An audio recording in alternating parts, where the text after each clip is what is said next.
La propagation d'un signal d'un point à un autre n'est pas instantanée, car tout signal, qu'il soit sonore ou lumineux, a une vitesse. Le principe de la mesure est le suivant. On définit une distance d que le signal devra parcourir, et on chronomètre la durée t que met le signal pour parcourir cette distance. Ensuite, on applique la relation de la vitesse, v égale d sur t, pour déterminer la vitesse. Commençons par la vitesse du son. Dès l'Antiquité, on conçoit que le son a une vitesse, notamment car l'écho que l'on rencontre dans certaines situations met du temps avant de revenir à nous. Voyons le principe de la mesure de la vitesse du son. On éloigne deux récepteurs, ici des micros, d'une distance d. Pour cet exemple, d égale 5 mètres. Il est intéressant ici de prendre une distance assez grande pour gagner en précision. Puis on fait un clap. Le son se propage vers le premier micro, puis vers le second. Mais les deux micros ne reçoivent pas le signal sonore en même temps. Il y a un délai, que l'on note t, qui correspond au temps que met le signal pour parcourir la distance d. Expérimentalement, il est intéressant de faire plusieurs mesures et de faire la moyenne pour diminuer les erreurs aléatoires. Pour une expérience, la durée t a été mesurée à 0,014 secondes. Il ne nous reste plus qu'à calculer la vitesse en utilisant la relation. On remplace par les valeurs de l'expérience, ce qui après calcul donne 357 mètres par seconde.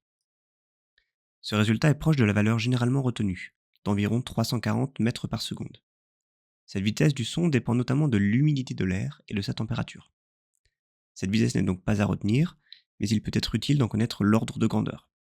La vitesse du son dépend également du milieu. Voici quelques valeurs pour des milieux différents. Ainsi, le son se propage plus vite dans l'eau que dans l'air, et encore plus dans l'acier. Le principe de la mesure de la vitesse de la lumière est le même. On connaît la distance que parcourt la lumière, on chronomètre le temps qu'elle met pour parcourir cette distance, puis on fait le calcul.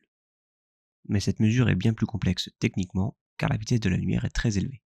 Il faudra donc être capable de faire la mesure sur de grandes distances, ou de pouvoir mesurer des temps très faibles. Cette quête pour trouver la vitesse de la lumière a donc longtemps questionné les physiciens, avec des premiers résultats concrets à partir du XVIIIe siècle. Aujourd'hui, on retient la valeur suivante dans le vide.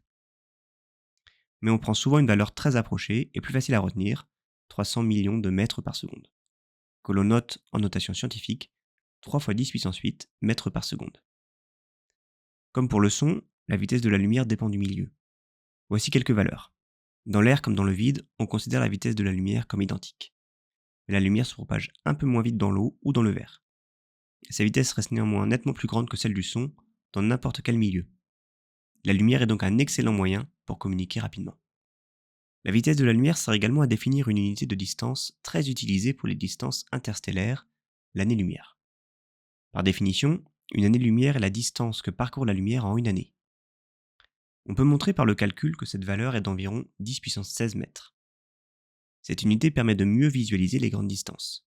Par exemple, l'étoile la plus proche de nous, après le Soleil, est Proxima du Centaure. Elle est située à environ 40 000 milliards de kilomètres, soit environ 4,2 années-lumière. Cela signifie aussi que la lumière qui provient de Proxima du Centaure, et qui nous arrive aujourd'hui sur Terre lorsque nous regardons cette étoile, a mis plus de 4 ans à venir. Nous voyons donc aujourd'hui Proxima du Centaure telle qu'elle était il y a un peu plus de 4 ans.